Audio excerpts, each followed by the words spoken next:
সামান্য একটা ভুলের কারণে দুজনের মৃত্যু কীভাবে হয়েছে দেখেন।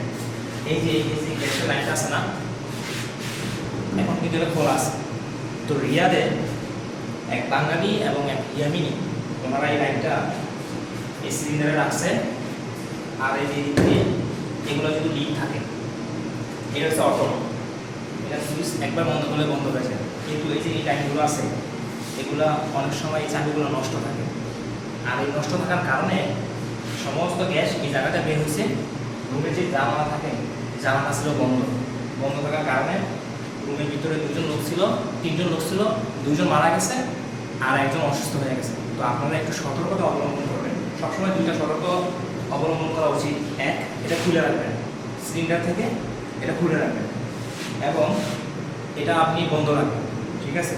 আর যদি এরকম জানালা থাকে তাহলে অবশ্যই জানালা খোলা রাখবেন, কারণ আপনার একা ভুলের কারণে রুমে যদি 5 জন 10 জন লোক থাকে সবাই কিন্তু মারা যাবে।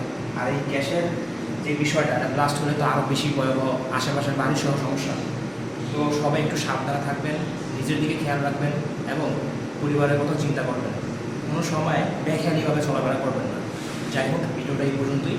আর ভিডিওটা একটু সতর্কতামূলকভাবে বানানো হয়েছে। আশা করি সবাই ভালো থাকবেন। আল্লাহ হাফিজ।